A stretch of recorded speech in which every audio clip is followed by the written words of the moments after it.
श्री शिवाय नमस्तु। बैठे हो, भगवान की पूजन करने बैठे हो, भगवान की आराधना करने बैठे हो, तो अपनी पूजन की थाली स्वयं लगाइए। पशुपति व्रत करने वाली माताएं ध्यान रखेंगी इस बात के लिए। पशुपति व्रत की नियम, पशुपति व्रत करने वाली माताओं का नियम क्या है? कई माता कहती है हमने 2 बार व्रत कर लिया, भगवान हमारी नहीं सुना, हमने ये कर लिया, भगवान हमारी नहीं सुना। आप आए नहीं, सुबह हो गई, मेरी पूजा की थाली धरी की धरी रह गई। क्यों? उसका कारण क्या था? मतलब मेरी पूजा में कोई ना कोई कमी निश्चित। आपने पशुपति व्रत करा, भगवान क्यों ना सुने? क्यों नहीं सुने? कारण क्या है?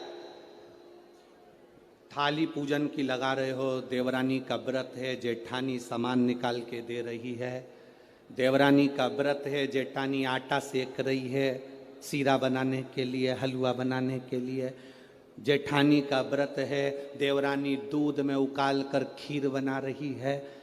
व्रत तुम्हारा, साधना तुम्हारी, मांग तुम रहे हो। शिव महापुराण की कथा कहती है, हिचकी चली, क्या बोलते हैं, हिचकी की डुचकी है, हिचकी। अब तुमको चल रही हिचकी, तुम अपनी पड़ोसन से, जेठानी से कह दे मेरे बत्तल का हिचकी ले ले, ले हिचकी, लेगी जेठानी? सिर तुम्हारा दुख रहा, गोली निकाल के जेठानी को दे दो, खा ले, वो पूछे क्यों? मेरा सिर दुख रहा है। हो सकता है? जम के बोलो। छींक तुम्हें आ रही, छींक तुम्हें आ रही, और तुम अपनी देवरानी से कहो छींक छींक जल्दी छींक। हो सकता है? नहीं। छींक तुम्हारी है, तुमको छींकना पड़ेगी। खांसी तुम्हारी है, तुम्हें खांसना पड़ेगा। शरीर में कष्ट तुम्हारे है, दवाई तुम्हें खाना पड़ेगी। उसी तरह व्रत तुम्हारा है, तैयारी तुम्हें करना पड़ेगी।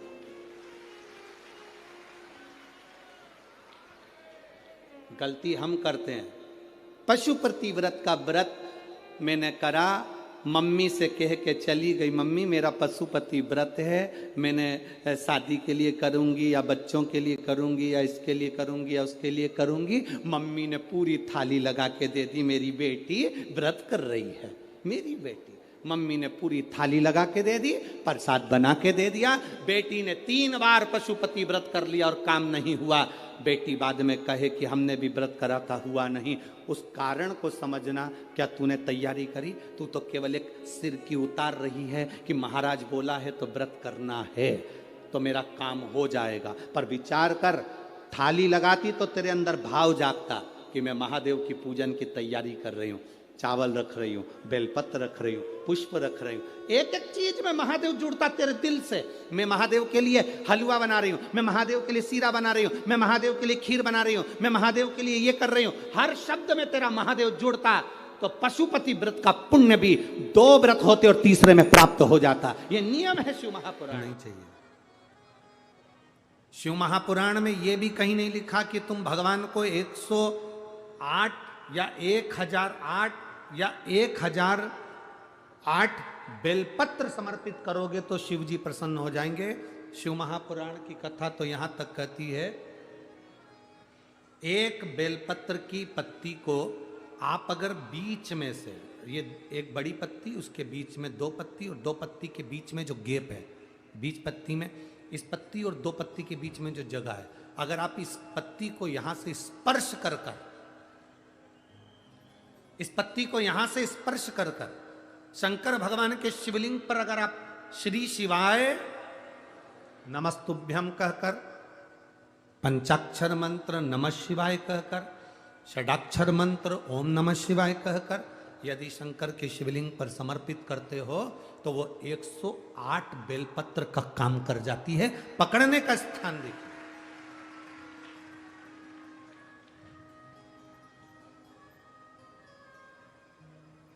ये स्थान की बड़ी मूलता है, जो थोड़ा सा समझेंगे अपन, थोड़ा ध्यान देंगे तो ये जो ये स्थान है ये बड़ा मूल माना गया। बेलपत्री की बड़ी पत्ती, नीचे की 2 पत्ती, उसके बीच में जो खाली डंडी जो दिख रही है, इसको अगर पकड़कर बेलपत्र समर्पित कर रहे हैं तो 108 बेलपत्र के बराबर हमें फल प्राप्त हो रहा, 108 बेलपत्र। और समझिएगा, मान लो आपके पास में ना पीला चंदन है, ना लाल चंदन है, ना अक्षत है, ना पुष्प है, ना कोई सामग्री है, ना दिया है लगाने के लिए। शंकर जी के मंदिर में लोटा भर के जल लेकर गए हो, आज तुम्हारे पास में हो सकता है जल भी नहीं है, लोटा भी नहीं है, तो जिस शंकर जी का दर्शन करने गए हो उन्हीं की बेलपत्र को उठाओ, और बेलपत्र को उठाने के बाद पहले अपने हथेली पर रखो, अपना हाथ रखकर बाबा से प्रार्थना कर कर बेलपत्री की मध्य पत्री, आगे वाली पत्ती को पकड़कर अगर वो बेलपत्र हम शिव जी को समर्पित करते हैं तो हमारा पीला चंदन, लाल चंदन, दिया सब बाबा को समर्पित हो जाता है उस बेलपत्री में। एक बेलपत्री का सुख हमारे जीवन का एक आनंद दे देता है।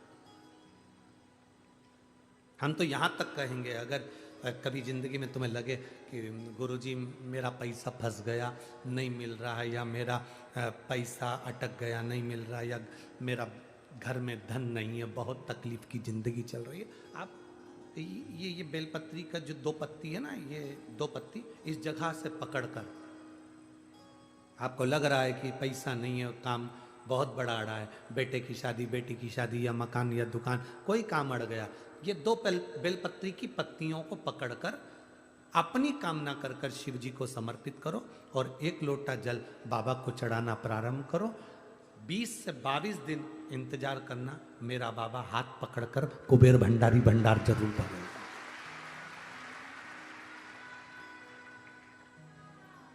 दो पत्ती को पकड़कर,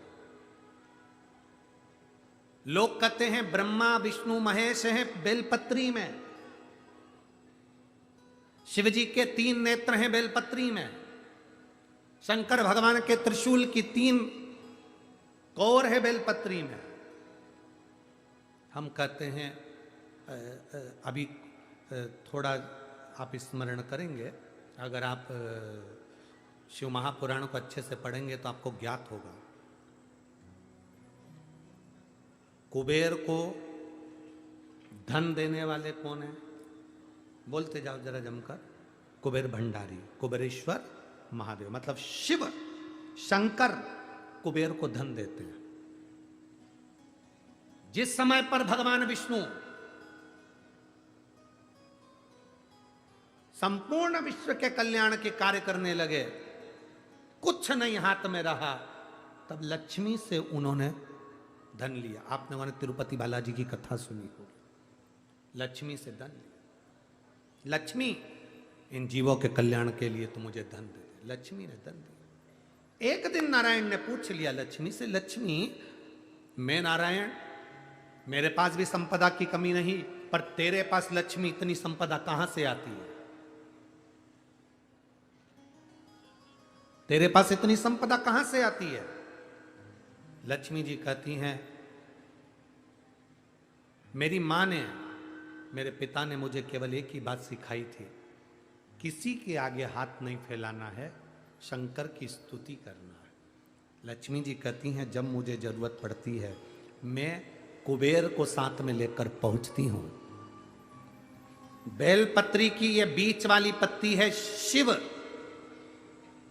माता लक्ष्मी और कुबेर, उन दोनों के सामने हाथ पसार कर कुबेरेश्वर महादेव से मांग रहे हैं, भगवान शंकर से मांग रहे हैं।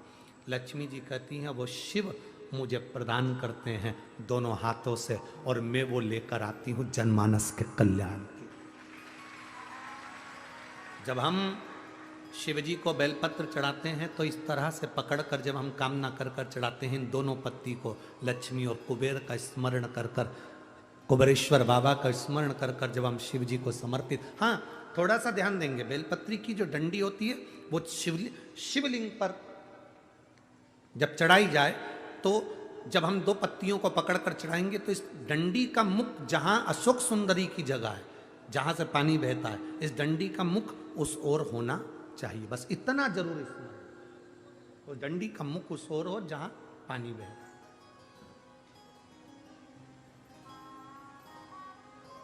जिस जगह से जल बह रहा हुआ उस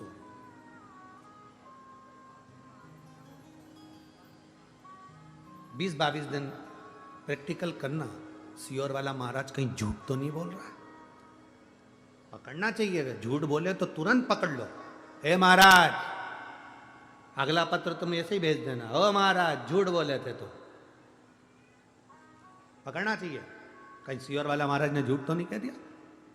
बेलपत्र को कहां से पकड़ना है, किस स्थान से पकड़ना है, किस जगह से पकड़ना है और कैसे बाबा को समर्पित करना है, उसका भी वर्णन हमारे शास्त्रों में लिखा हुआ है, जिससे हमें फल की। देखो ये बेलपत्र, कई लोग कहते हैं ऐसा क्या होता है कि यहाँ से पकड़ोगे तो ये फल मिलेगा, यहाँ से पकड़ोगे तो ये फल मिलेगा, यहाँ से पकड़ोगे तो ये फल मिलेगा। हमारा कहना इतना सा है, जब बॉटल चढ़ाते समय यहाँ नस नहीं मिलती तो यहाँ देखते, नस यहाँ नहीं मिलती तो यहाँ देखते। सुई बॉटल चढ़ रही है, नस ढूंढना है, यहां देखते हैं। फिर देखा कि यहां एक नस है, उसमें सुई चुभाई, बॉटल चालू करी। थोड़ी देर बाद ये नस फूलने लगी, हटा दिया। फिर इस हाथ में देखी गई, फिर पांव में देखी गई, अर्थात बॉटल चढ़ना। नस ढूंढो कि वो नस कौन सी है जहां पर हम पकड़कर बाबा को बेलपत्र चढ़ाएंगे तो हमारा भी जीवन का कल्याण हो जाए। वो नस पकड़ना।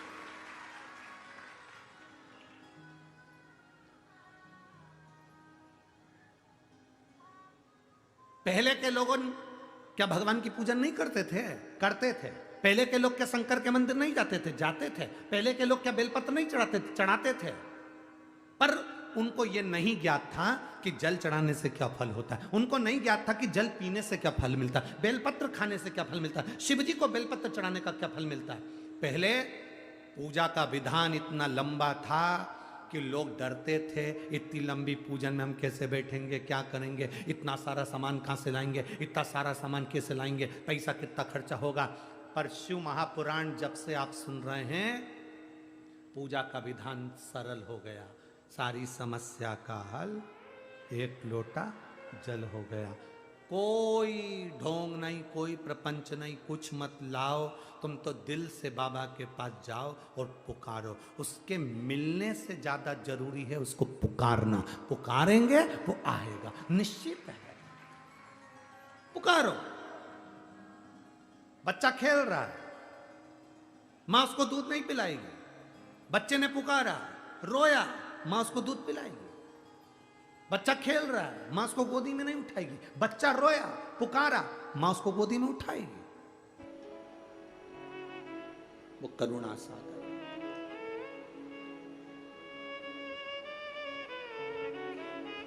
शंकर के जो भक्त होते हैं वो 3 बार रोते हैं। कितनी बार रोते हैं? 3 बार। शिव के जो भक्त होते हैं वो 3 बार रोते हैं। पहला, जब भगवान शंकर को पुकारते हैं, उसके हृदय में बड़ी तकलीफें होती है, कष्ट होता है, दुख होता है, तब वो भगवान को पुकारता है, तब रोता है।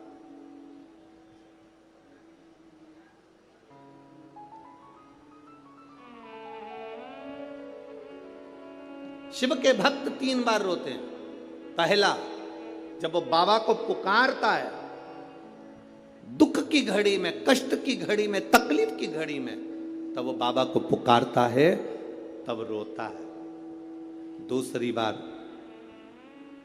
शिव का भक्त जब बाबा नहीं सुनते, बाबा नहीं आते, उसका दुख जब समाप्त नहीं होता और भगवान जब आते नहीं, उसका दुख जाता नहीं, शंकर का भक्त फिर रोता है। शिव के भक्त 3 बार रोते हैं। एक बार भगवान को पुकारते हैं तब, दूसरा भगवान नहीं आता तब, और तीसरी बार शंकर के भक्त तब रोते हैं जब भगवान मिल जाते हैं और उसका कार्य जब पूर्ण हो जाता है, तब भी वो रोता है। तब भी रोता है। शंकर के भक्त 3 बार रोते हैं। पहली बार जब भगवान को पुकारेगा तब रोएगा, दूसरी बार जब भगवान नहीं आएंगे तब रोएगा, और तीसरी बार जब भगवान आ जाएंगे तब रोएगा। तीसरी बार इसलिए रोता है कि मेरे जैसे पापी पर भी तूने कृपा कर दी। मैंने सोचा नहीं था कि मेरा महादेव एक लोटे जल से प्रसन्न हो जाता है और मेरे ऊपर करुणा कर देता है। तब भी रोता है, तब भी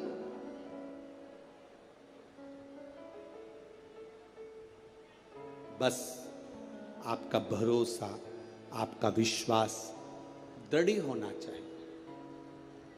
और जितना विश्वास, जितना भरोसा आपका पक्का होगा, उतना परमात्मा को मिलने में देरी नहीं होगी।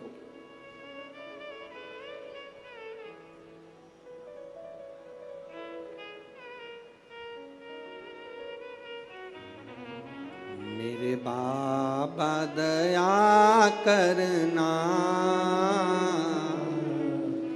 मैं तेरे भरोसे हूँ। मेरे बाबा दया करना, मैं तेरे भरोसे हूँ। ना घर के भरोसे हूँ, ना परिवार के भरोसे हूँ,